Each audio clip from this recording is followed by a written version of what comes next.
5장 22절부터 6장 9절까지에 있는 본문을 통해서 그리스도인의 가정생활이라는 제목으로 함께 나누겠습니다. 오늘 말씀의 주제는 그리스도인의 가정은 사랑과 책임으로 형성된 최소 공동체다. 이렇게 말씀을 드릴 수 있겠고요. 이곳에서부터 주님의 뜻이 이루어져야 합니다. 그리고 이 시간 말씀을 여러분들과 함께 나누는 목적이 뭐냐, 목표가 뭐냐 하는 거예요.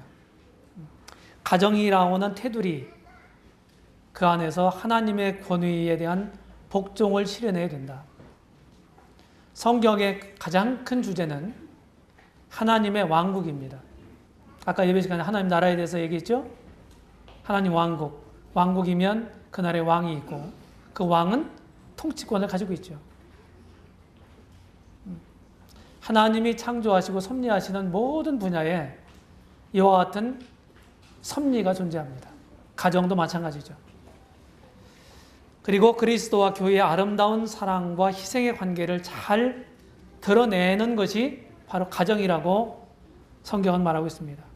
이 가정으로부터 우리 주님의 향기가 풍겨날 수 있게 되기를 바랍니다.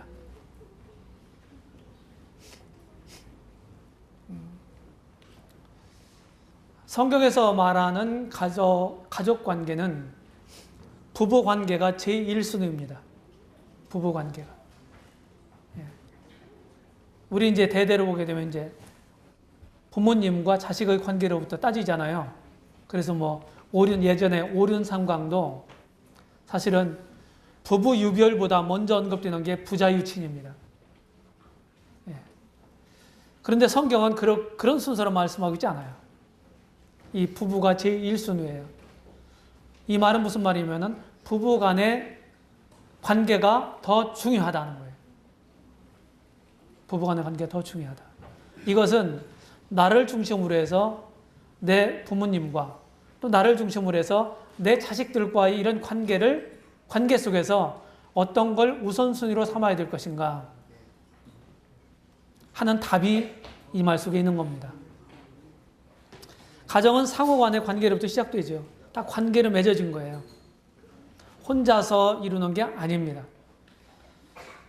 그래서 하나님께서 경륜하신 이 혼인이라고 하는 제도를 통해서 일남일녀가 한 가정을 혼인의 절차를 통해서 가정을 성립하게 되죠. 그리고 이제 자식들을 낳게 됩니다. 그럼 부자관계가 또 형성되잖아요.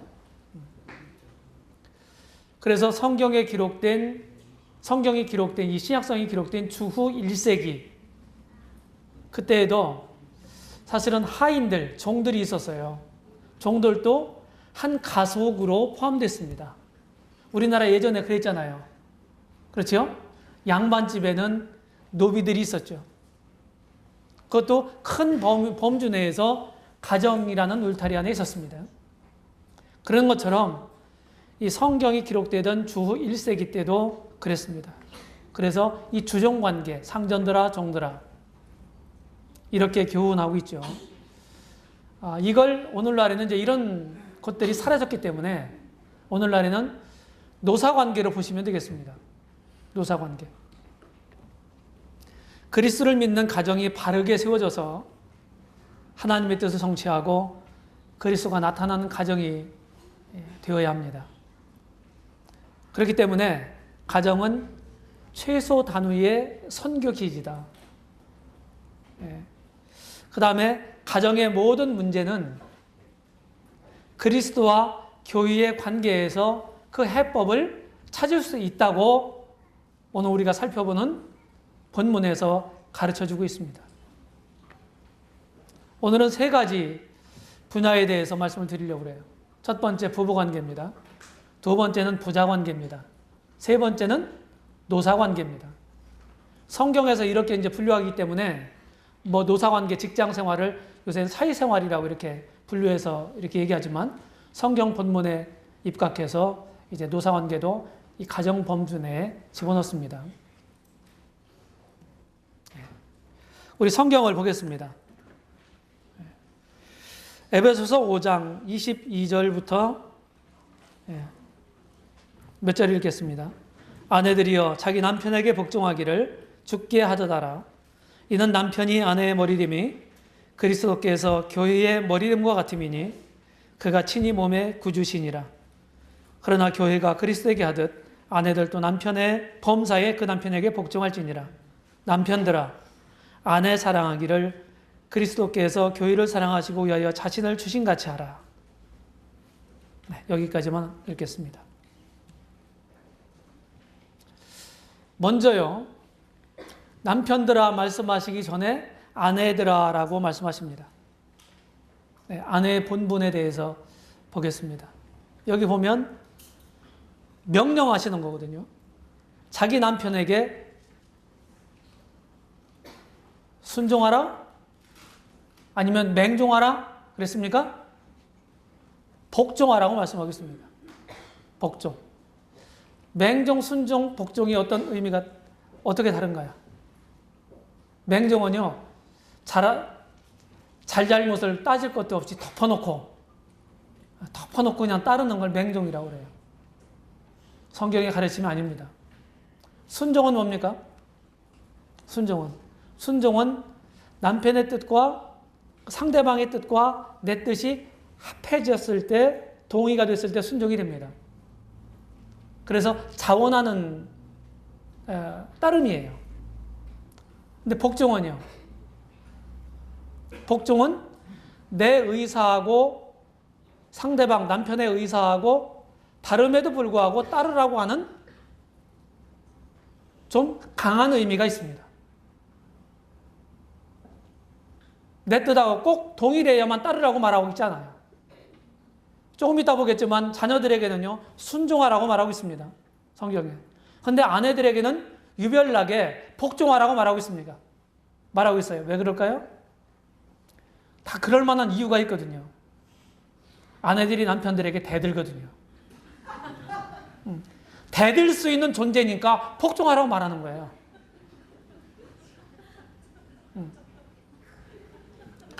사실은 이제 결혼한 지 처음에는 고분고분 하다가 애를 낳고 또 한 돌 낳고 그러면 이제 어떻게 됩니까?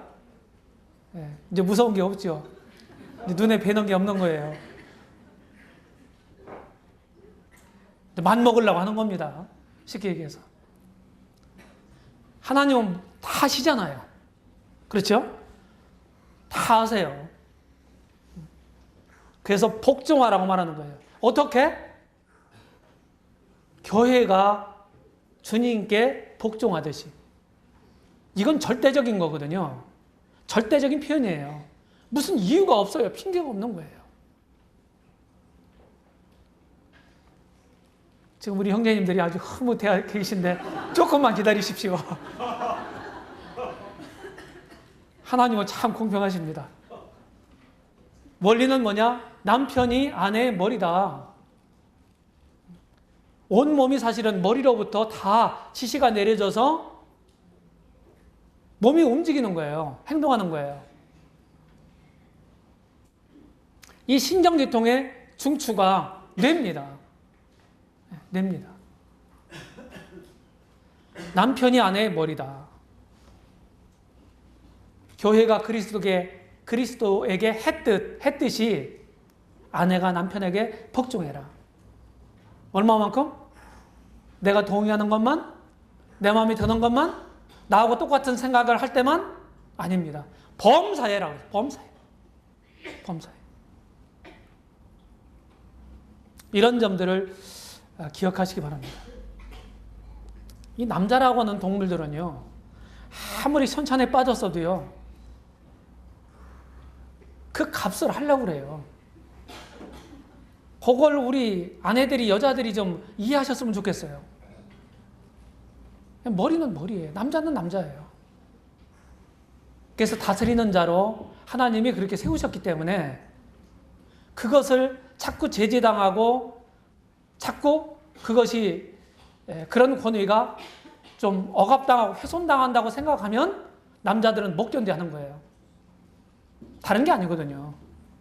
옳고 그런 문제보다도 자기의 권위에 도전하고 무시하고 하는 걸 못 견뎌하는 거예요. 아시겠어요?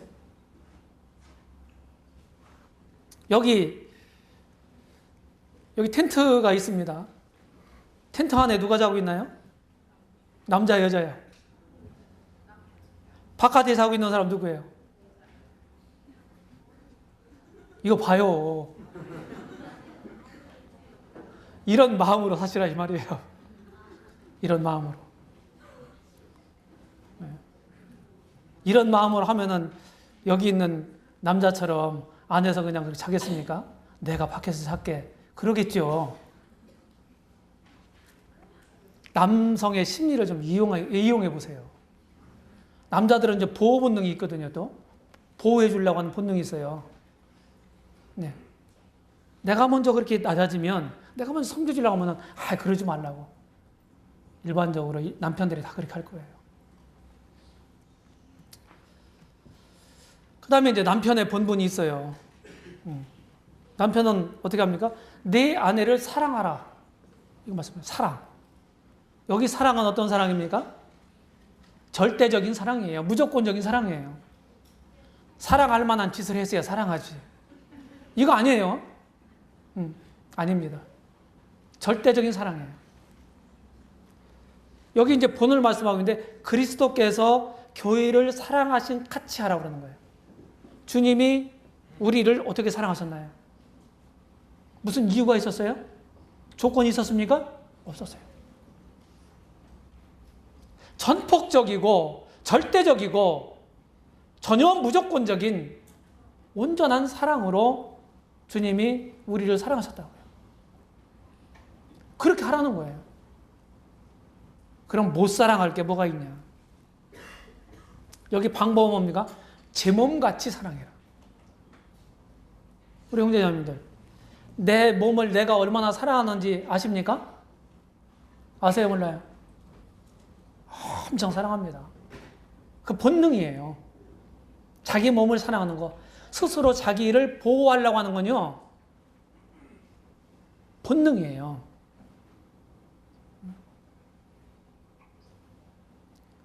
무슨 벌이 와가지고 탁 왔어요, 앞에. 그럼 어떻게 됩니까? 반사적으로 피합니다. 아니 뭐 이러든지 쫓든지. 왜 그렇습니까? 내가 그걸 판단하고 날라오네? 오면 쏘겠네? 이렇게 판단하고 결정해서 하는 게 아닙니다. 반사적으로 그렇게 되는 거예요. 우리 몸 자체가 자기 몸을 보호하도록 돼 있어요. 이런 문제도 그렇고 우리 면역 체계도 마찬가지고. 보호 본능이거든요. 그래서 자기 몸처럼 사랑하라는 거예요. 자기 몸처럼. 이거보다 더 무슨 구구한 설명이 필요하겠습니까? 아내 사랑하는데. 좀 이제 오래되신 분, 요새 이제 젊은 사람들은 사랑의 표현을 참 잘하는데, 조금 오래되신 분들은 사랑한다고는 표현을 합니까? 지난 주간에 사랑한다고 하신 분 한번 손 들어보세요. 아내한테. 남편들 한번 손 들어보세요. 한마디도 없어요? 한 분도 없어요? 이거 문제입니다, 이거. 사랑한다고 고백하셔야 돼요. 사랑한다. 그걸 꼭 말해서 되나? 말해서 꼭 알아, 그걸? 그러시죠? 그런데도 무슨 말인지 알지만 하세요. 빈말이라도.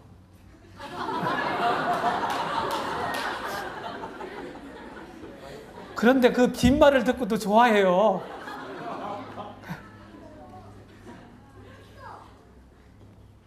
아내는 남편과 한 몸이라는 거예요. 자기 몸을 사랑하는 것처럼 자기 몸을 사랑하는, 아내를 사랑하는 건 자기를 사랑하는 거예요. 자기를. 아내가 병이 나고 그러면 어떻게 되겠어요? 누가 불편해요? 누가 불편합니까? 엄청 불편합니다. 자기가 불편한 거예요. 왜, 왜 여기 33절 여기 하반절에 보게 되면은 그러나 너희도 각각 자기의 아내 사랑하기를 자기같이 하고 아내도 그 남편을 경외하라. 경외해라. 왜 그렇습니까? 아내들이 정상적이라면 남편을 경외한다. 이 경외한다고 하는 말은 다른 말로 존경한다는 뜻이거든요. 존경한다. 남편 존경합니까? 아니면 가짜나요? 가짜 넣으세요? 존경할 만한 이유가 없습니까? 한번 생각해 보세요. 가정을 부양하기 위해서, 가족들을 부양하기 위해서 그렇게 애쓰고 수고하는 거 한번 생각해 보십시오. 아침에 일찍 갔다가 파김치가 돼서 돌아오잖아요. 대부분. 그렇죠? 그거 한 가지. 가족들에 대한, 가정에 대한 책임감, 그렇게 투철한 책임감을 갖고 있다고 하는 한 가지만으로도 존경할 만한 거예요. 그런데 우리 형제님들이, 우리 자매님들의 남편들이 아니죠? 남편이 그것만 있습니까? 존경할 만한 게? 훨씬 더 있어요. 그렇게 존경하고, 남편은 아내를 진짜 사랑하고, 뭐 그냥 시키면 아내한테 뭐 이렇게 시키라고 시키면은 마음이 안 놓이죠? 그렇죠? 그래서 저도 제가 하는 경우가 많아요. 맡기면은 무슨 위험이 있을까봐 말은 안 해도 그게 사실은 사랑이거든요. 힘들잖아요. 제가 이제 거의 자랑 반이 된 것 같은데,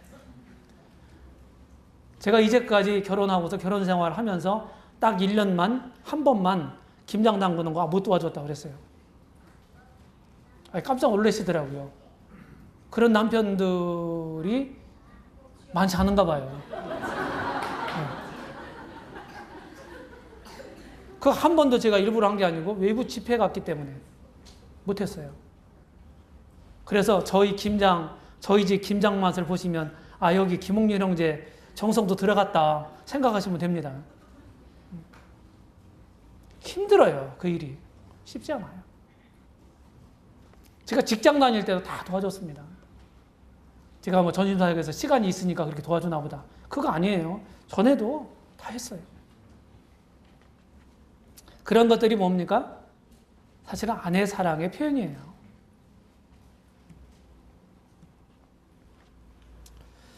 여기 25절에 보게 되면은 주님의 그리스도에 대한 교회의 사랑이 있어요. 그게 뭡니까? 자신을 주신 희생적인 사랑이에요. 이건 주님이 교회를 사랑하신 과거죠. 과거의 사랑. 현재는요. 지금 말씀으로 거룩해 하신다고요. 계속 말씀으로 우리를 정화시키신다고요. 결혼해가지고 아내가 됐단 말이죠. 아내를 내가 얻었어요.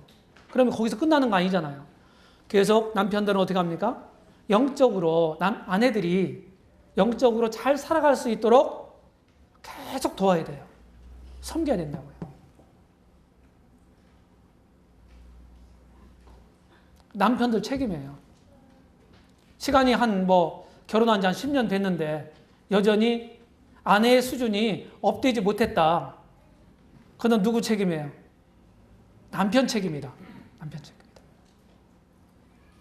나하고 함께 사는 아내를 계속해서 영적으로 업그레이드 시켜야 된다는 거예요. 그게 남편 책임이에요. 그 다음에 앞으로 나타날 주님의 사랑은 진짜 흠없는 영광으로 나타나게 하는 사랑이거든요. 계속해서 그렇게 현실 가운데서 잘 도와서 아내의 부족이 보완되고 더 잘 섬기도록 돕는 사람이 누구예요? 남편이다 이 말이에요. 책임이 막중하죠. 이게 여기 지금 우리 본문이 말씀하고 있는 남편의 본분입니다.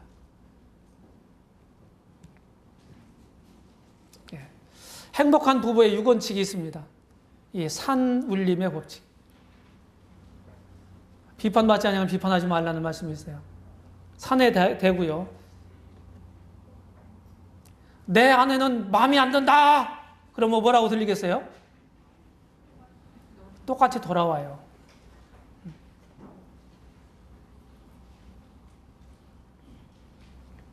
상대방을 향해서 내가 부정적인 얘기를 하면은요, 부정적인 얘기가 돌아올 거예요. 그게 성경의 말씀이에요. 좋은 얘기를 하시기 바랍니다. 실과 바늘 법칙. 실 가는데 바늘 가는데 실 가죠. 실 따라가죠. 이건 필연적인 관계예요. 부부는요. 그 다음에 수용의 법칙. 행복한 부부가 되려면은 이 수용의 법칙 어떻게 돼요? 어려움을 헤쳐가야 합니다. 함께.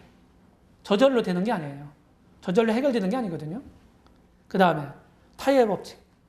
사막에 가서요. 차가 빠졌습니다. 잘 나올 수 있는, 거기 빠진 사막에서 나올 수 있는 방법이 뭘까요?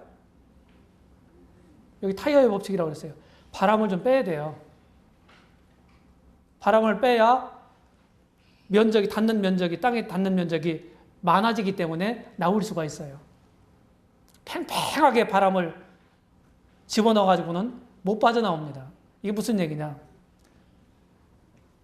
부부 생활을 하다 보면은 서로 이제 뭐 부부싸움도 일어나고 그러잖아요. 그럴 때 좀 바람 좀 빼시라고요.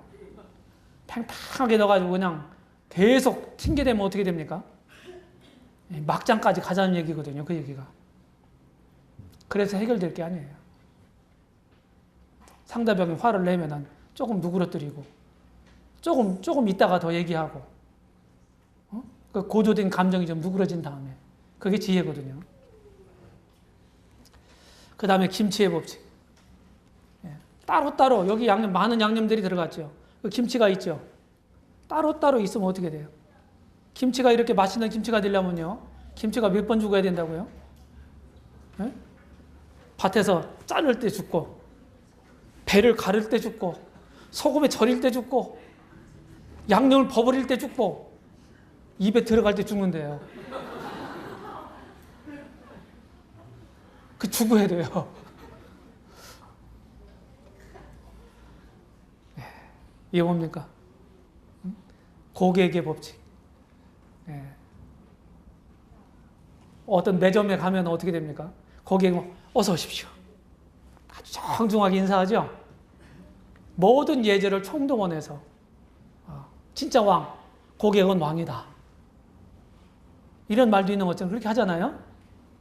아내와 남편이 서로 그렇게 내 평생의 고객이다. 이렇게 생각하고 대접한다면 문제도 문제가 되지 않을 거예요. 하도 재밌어가지고 제가 인터넷에서 있는 내용을 말씀을 드린 겁니다. 그 다음 두 번째는 부자관계예요. 부자관계. 자, 우리 본문 6장을 보겠습니다. 6장 1절부터 4절까지입니다. 자녀들아 너희 부모를 주 안에서 순종하라. 이것이 옳으니라. 네 아버지와 어머니를 공경하라. 이것이 약속에 있는 첫 계명이니 이는 내가 잘되고 땅에서 장수하리라.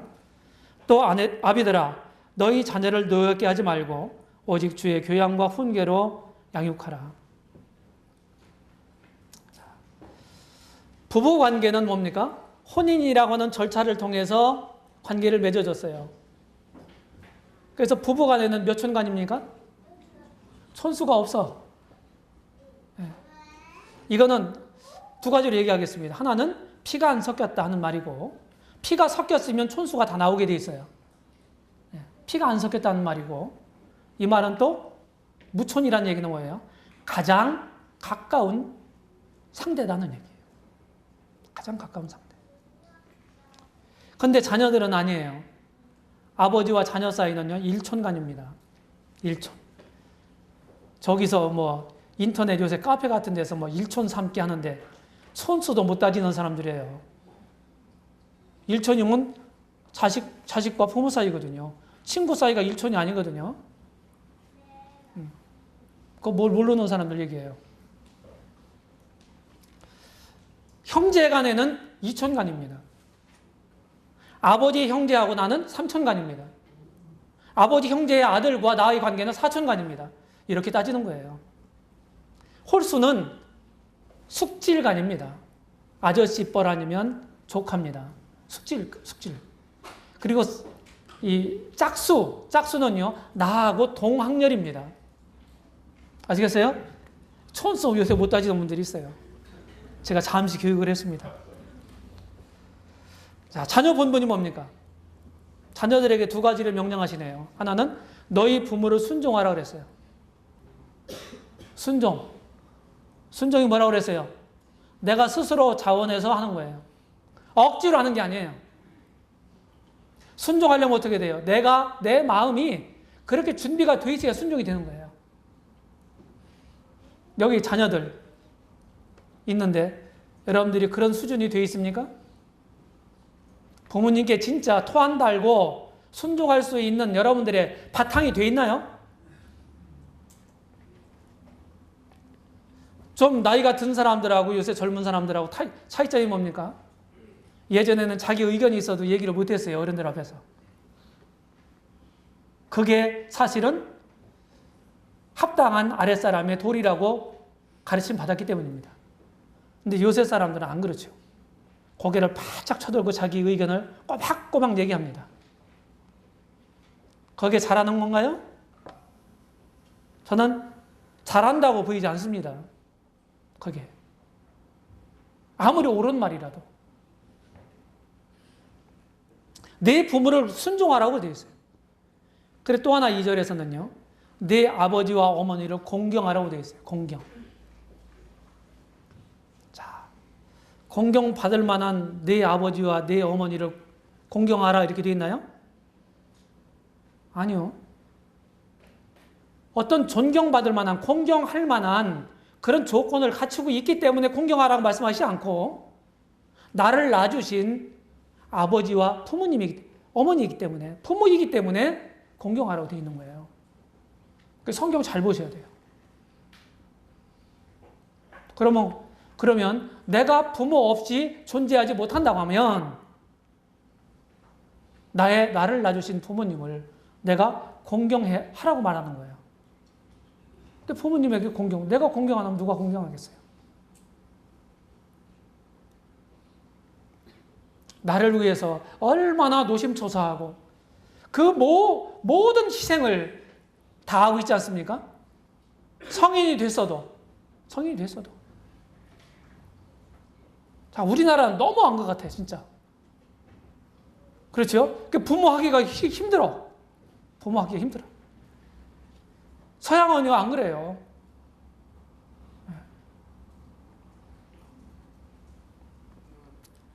사실은 성경적으로 보면 결혼해서 한 일가를 이루게 되면 분가를 하게 되면요. 자기 가정이 생기잖아요. 자식들이.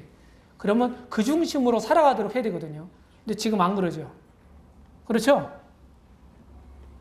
부모가 너무 간섭하려고 하고 잘못된 거고 그렇게 한 자기 일가를 이루고 있는 자식들이 계속 부모를 의지하려고 하는 것도 잘못된 거예요. 그래서 성혼선언문은 독립선언문이다. 제가 종종 말씀드리는 거예요.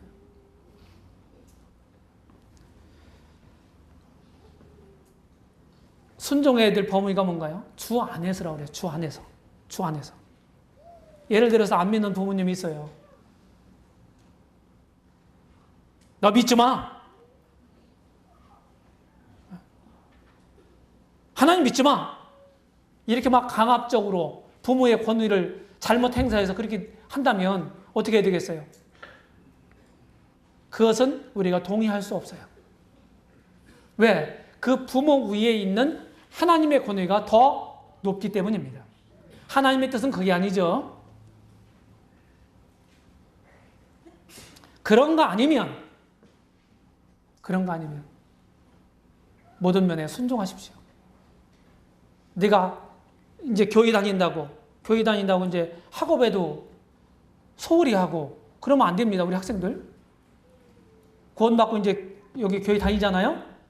그런데 안 믿는 부모님이에요. 근데 교회 다니면서 성적이 떨어졌어요. 이거 아닙니다. 정신 바짝 차려요. 그거 아니에요. 교회 다니면 더 열심히 해야 되는 거예요. 주님께 기도하고 많은 형제자매님들이 또 기도해 줄 거 아니에요? 기도도 부탁하고 천군 만마를 얻은 거예요. 예. 그러니까 더 열심히 해서 더 훌륭한 성적을 받아야 되는 거예요. 그리고 가정에서도 더 잘해야 되는 거예요. 그게 힘들어요? 주님을 의지하면 주님이 그렇게 되게 하시는 거예요. 왜? 나에게 당신의 이름이 걸려 있잖아요. 그렇죠? 내가 그렇게 하고 싶다는데 그렇게 하게 해주시죠. 근데 내가 이런 일에 무관심하게 되면 안 되잖아요. 주님 안에서 공경하고 순종해라. 부모에게 순종할 이유를 여기 말씀하겠는데 뭐라고 해요? 옳기 때문이다. 옳은 일이에요. 자식이 부모에게 순종하는 건요. 옳은 일이다 이 말이에요. 그 다음에 성경의 가르침이다. 출애굽기 20장 12절에 보게 되면 10계명, 20장이면 10계명에 대해서 얘기하잖아요. 그런데 사람들과 관계된 첫 번째 계명이 뭐예요? 제5계명부터 시작해요. 10계명까지. 6가지 계명이라고요. 그 중에 첫 번째 계명이 뭐예요? 네 부모를 공경하라는 거예요. 대인계명이라고 하는 6가지 계명 중에서 첫 번째가 뭐예요? 자식이 부모를 공경해라는 얘기. 그래서 예전 어른들도요, 하나님 모르는 사람들이 효는 백행지본이다 이렇게 얘기를 했어요. 부모에게 효도하는 것은 모든 행동의 가장 근본이다. 그 말이 틀린가요? 성경하고 안 맞아요? 맞아요. 여러분들이 부모에게 어떤 태도를 갖느냐 이거에 따라서 여러분들의 행동 됨됨이가 평가가 될 수 있는 거예요. 그리고 잘 될 거다. 여러분 잘 되기 바라죠. 여러분들 인생 잘 되기 바랍니까? 그러면 부모를 극진히 공경하세요. 순종하세요. 그러면 잘 되게 해주냐 얘기하셨어요. 그리고 뭐예요? 장수할 거라고 얘기했어요. 오래 살고 싶으면 젊은 날에 요절하고 싶지 않으면 부모의 공경이라. 성경이 있잖아요. 눈 크게 뜨고 보세요.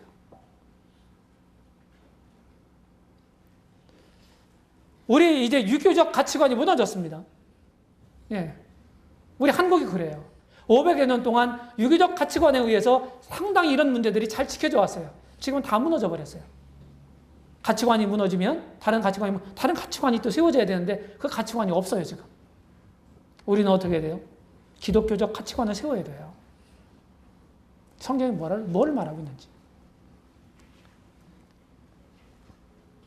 예, 우리 어린이들, 우리 청소년들, 또 여기 누굽니까? 청년들. 잘 새겨 듣기를 바랍니다. 다른 애들은 다 그런데요. 비교 대상이 다른 애들이 아니에요. 하나님 말씀으로 나를 비춰봐야 돼요. 이게 정확한 거예요. 다른 사람도 그러는데 나도 괜찮지 않느냐 이렇게 해도 그건 상대적인 거거든요. 세상은요. 어때요? 성경적 가치관에 의해서 행동하지 않거든요. 중요한 건 성경이에요. 이 점을 명심하기 바랍니다. 그래서 우리 서청교회에 다니는 우리 청소년들, 어린이들, 청년들은 전부 효녀가 되기를 바랍니다. 네. 부모는 뭐라고 그랬어요? 부모의 본보는 내 자녀를 노엽게 하지 말라. 네. 노엽게 할 경우가 있죠. 그렇죠? 노엽게 하는 경우는 뭡니까? 제 경우를 보게 되면요. 이 부모의 기대에 못 미칠 때 좀 뭐라 할까? 책망 이런 말들이 나가요. 그러면은 부모가 바라는 그 기대가 뭐냐? 그럼 본인에게 그것이 나쁜 거냐? 나쁜 게 아니거든요. 사실은 잘 되라고 그렇게 하는 거거든요. 근데 표현이 좀 잘못될 수도 있죠. 감정 섞어서 하면 안 되죠. 네. 노엽게 하지 마라. 잘 알아듣도록 얘기하면 좋겠다. 그 다음에 주의 교양과 훈계를 양육하라. 이건 긍정적인 모습이거든요. 하나님 말씀으로 항상. 그래서 조곤조곤 얘기하는 게 잘 듣더라고요. 이치적으로. 큰 소리로 그냥 감정을 섞어가지고 하면요. 별로 그건 교육적이지 못해요. 거의. 예, 이스라엘에게도 뭐라고 그럽니까? 예, 이스라엘 쇠마가 있죠. 잠언에서 지혜자도 그렇게 교훈하고 있죠. 가르쳐라, 훈련하라. 여기 훈계로 양육하라는 말이 훈련하라고 하는 말이에요. 훈련하라. 하루아침에 잘 되지 않아요. 애들이. 어렸을 때부터 잘 훈련시키면 좋겠다. 근데 어린아이 있을 때는요, 어린아이 있을 때는 상당히 부모 권위에 이제 뭐 도전할 수가 없잖아요. 대적할 수가 없잖아요. 힘도 없고, 그러니까. 어리니까. 잘 따라요. 근데 애들이 이제 머리가 컸을 때가 문제예요. 머리가 컸을 때. 그때는 참 다루기가 어려워요. 훨씬 더 세밀하게 다뤄야 됩니다. 진짜 부모다운 부모가 되기가 쉽지가 않습니다. 부모다운 부모가 되려면 어떻게 됩니까? 영적인 부모가 되어야 되는 거예요. 영적인 부모. 그 다음에 이제 세 번째 단락에서 노사관계를 생각해 보겠습니다. 5절 보면 종들아 두려워하며 떨며 성실한 마음으로 육체의 상전에게 순종하기를 그리스도께 하듯하여 눈가림만 하여 사람을 기쁘게 하는 자처럼 하지 말고 그리스도의 종들처럼 마음으로 하나님의 뜻을 행하여 단 마음으로 섬기기를 주께 하듯 하고 사람들에게 하듯 하지 말라. 9절 상전들아 너희도 저희에게 이와 같이 하고 공가를 그치라. 이는 저희와 너희 상전이 하늘에 계시고 그에게는 외모로 사람을 취하는 일이 없는 줄 너희가 알미니라. 이제 직장 생활 다들 하시죠. 직장 생활하는 분들인데 여기 이제 종들에 해당되는 고용인이 있을 수 있고요.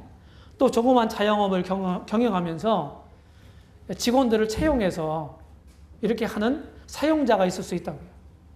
그렇죠? 고용인의 본문을 보겠습니다. 사용자에게 순종하라고 얘기하고 있어요. 사용자를 존경하라. 두려워하고 떨며 그랬어요. 이 말은 굴종을 의미하지 않습니다. 비굴한 공포를 의미하는 게 아니에요. 나를 잘못 보이면 그냥 잘릴까봐 그냥 아부하고 아부성 발언을 하고 이렇게 하는 것은 그리스도인으로서 합당치 않습니다. 비위가 상합니다, 진짜. 그런 거 보면. 근데 성경 가르침에 따라서 아주 정직하게, 성실하게 하는 거예요. 정직하고 성실하게, 진짜 회사를 위해서. 그런 마음을 가지고 내가 꾸준하게 섬기면, 근무하면 사용자들이 다 알아요. 사용자들. 그런 사람들 별로 없거든요. 다 자기 이속 차리기 바쁘거든요. 최소한도 우리 그리스도인들은요. 조건에 연연하지 말고 주님께서 주신 허락하신 직장에 최선을 다하시기 바랍니다. 직장에 고마움을 하시나요? 알아볼래요? 직장의 고마움. 이거 아셔야 합니다. 내게 할 일이 있다고 하는 거. 그 일을 통해서 우리 가족의 필요가 공급된다고 하는 거. 이거 진짜 감사한 일이에요. 그렇게 여기 그냥 때려치고 다른 데 가면 되지 뭐. 이 젊은 사람들이 그러거든요. 나이가 들수록이요. 책임이 더 부양가족들이 많아지고 책임이 더 많아지기 때문에 어떤 그런 것들을 받아도요. 참고 견디거든요. 사용자에게 양심적으로 성실하게 해라. 눈가림만 하지 마라. 단마음으로 해라. 성경이 이렇게 가르치고 있어요. 진짜 회사를 위하는 게 누구를 위하는 거예요? 자기를 위하는 거예요. 회사가 잘 돼야 내가 잘 되는 거거든요. 회사가 잘못돼가 부도 나오세요. 내가 다니고 싶어도 못 다니는 거예요. 그래서 회사가 잘 되도록 그렇게 열심히 하시기 바라고, 사용자가 맡긴 일이 있잖아요. 직장 가면은 전부 이제 업무가 있지 않습니까? 그런 업무를 행하되 주님께 충성하듯이 해라. 그럼 사실은 적당이라는 건 없잖아요. 어떻게 해서든지 이익이 되도록 그렇게 해야 되죠. 최선을 다해서. 자, 이렇게 하면 주님의 교훈대로 행하는 자는 주님이 보상해 주신다. 주에게 그대로 받을 줄을 알미니라. 이게 큰 위로잖아요. 그 다음에 사용자는요. 사용자는 어떻습니까? 사용자도 고용인들과 같이 동일한 원리가 적용됩니다. 여기 이와 같이라고 그랬어요. 그렇죠? 9절에 보면 이와 같이란 말 무슨 말이에요? 똑같은 원리가 적용된다. 주님을 기쁘시게 해야 되고 하나님의 뜻을 행해야 되고 주께서 다 평가하신다는 거예요. 이것을 기억하고 하라고 하는 거예요. 높은 위치에 있다고 그 밑에 이 사용자들을, 고용인들을 함부로 대하고 그러지 말라는 거예요. 사용자는 고용인들에게 학대나 위협적인 말을 해서 안 된다. 공갈을 그치라고 그랬거든요. 너무 과중한 업무를 막 줘가지고 못 견디게 한다든지, 예? 계속해서 이제 마음에 안 든다고 막 계속 쪼는 거예요. 속된 말로. 그래가지고 스스로 물러나게 한다든지. 이게 사실은 다 이런 종류거든요. 적어도 그리스도인 사용자들은 그래서는 안 된다. 자기 위에 상전이 있다는 사실을 기억해라. 이렇게 성경은 말씀하고 있어요. 사용자는 아나무인의 태도를 취해서 안 된다. 너희 상전이 하늘에 계신다. 지금 다 보시는 거예요. 사용자는 하나님처럼 사람을 외모로 취해서는 안 된다. 외모로 취해서는 안 된다. 요새 그런 경우가 많잖아요. 그래서 우리 교회도 뭐 CE 모임이 있고 그런데요. 이 기본적인 것들, 사용자나 모두 한 사람이라도 내가 직원을 두고 일한다고 한다면 이런 원리들이 다 적용이 될 수 있는 거예요.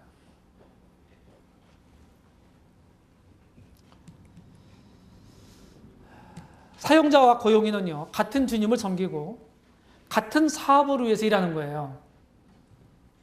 그렇죠? 사용자와 고용인이요. 같은 일터에서 같은 목표를 가지고 일하는 거예요. 차이점은 이런 것들이 있습니다.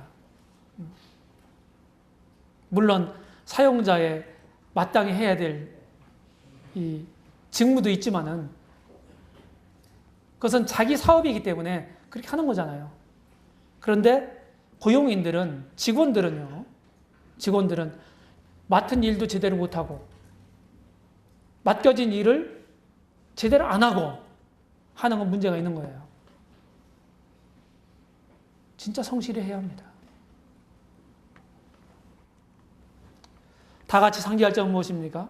피차 서로 도리를 다하고 분수에 맞게 언행을 하고 직무에 정통하고 그리고 공동 목표를 위해서 매진하고 섬김과 희생의 정신을 발휘할 때 아마도 여기 지금 우리가 나누고 있는 노사 문제, 이런 문제는 없어질 거고 직장의 분위기는 한결 밝게 될 것입니다. 결론을 생각해 보죠. 그리스도를 경외함으로 피차 복종하라. 이 말씀은 사실은 모든 분야에 다 적용될 수 있는 거죠. 이게 기본이 되어야 되는 거예요. 우리 믿는 사람들은. 주님을 경외해야 돼요. 서로 복종하는 태도, 서로 위하는 태도, 섬기는 태도, 이게 중요하다는 겁니다. 자, 결론 첫 번째로 부부는 하나님이 맺어준 인연입니다. 서로 돕고 위하고 섬기면서 불쌍히 여기는 마음을 가져야 합니다. 그런 마음 혹시 들어보신 적 있어요? 예? 배우자에 대해서 좀 측은하다, 불쌍하다, 애처롭다 하는 생각을 가져보신 적이 있습니까? 그게 정상이에요. 그래야 돼요. 참 안 됐다. 그게 사실은 사랑이거든요. 그래서 다 연약을 가지고 있기 때문에 서로 실수할 수 있기 때문에 서로 용납하고 용서해야 돼요. 참사랑은 상대를 위한 헌신과 용납으로 나타나죠.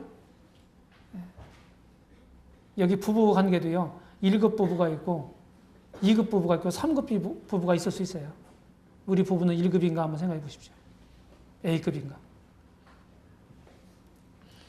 두 번째로 부자 관계는 천륜이에요. 나눌 수 없어요. 그래서 우리 편에서 선택하는 게 아니라 그냥 주어지는 거죠. 그러므로 우리의 현실을 받아들여야 합니다. 마음이 안 드는 구석이 있어도. 부모는 자식이, 자식은 부모가 자기 마음에 안 들 수도 있어요. 그래도 이 천륜은 못 갈라놔요. 태어날 때부터 관계가 맺어진 거예요. 그러니까 있는 그것을 받아들이고 용납하는 그런 태도가 필요한 거예요. 부모는 자녀를 잘 양육하고 자녀는 부모에게 예의 바르게 그 뜻을 따르는 것이 좋습니다. 나는 1급 부모인가? 나는 1급 자녀인가? 한번 생각해 보시기 바랍니다. 세 번째로 사용자와 고용인은 서로 필요에 의해서 맺어진 관계죠. 부부는 혼인의 관계로 맺어진 관계고 부자 관계는 출생을 통해서 맺어진 천륜이고 그리고 사용자와 고용인은 서로 필요에 의해서 맺어진 관계예요. 이해관계 때문에. 그렇죠? 고용계약이 유지되는 상황 속에서 철저하게 믿는 자답게 행해야 된다. 사용자는 공평하게 정의롭게, 고용인은 정직하고 성실하게 직무를 다해야 합니다. 사장이신 우리 형제님들은 나는 1급 사장인가 한번 생각해 보십시오. 직원들은 나는 1급 직원인가 생각해 보십시오. 그래서 진짜 좋은 굿 크리스천은 세상에서도 좋은 훌륭한 사유인이에요. 어느 곳에 가도 우리가 부족이 없어야 되는 거예요. 다 다른 사람들의 뭡니까? 본이 돼야 되는 거죠. 성경 원리를 따라서 하면 틀림이 없습니다. 사사로운 자기 감정이나 자기 이해로 어떤 직무나 이런 거 하지 마세요. 조금 손해보세요. 그거 별거 아닌 거예요. 조금 손해보면 어떻게 됩니까? 내가 조금 낮추면 어떻게 됩니까?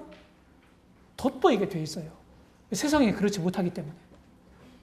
그러면 주님이 영광을 받으시는 겁니다. 모든 분야에서 주님의 뜻이 이루어지길 바랍니다. 진짜 말씀 위에 우리의 가정들이 세워진 건강한 가정이 되기를 바랍니다. 기도하겠습니다.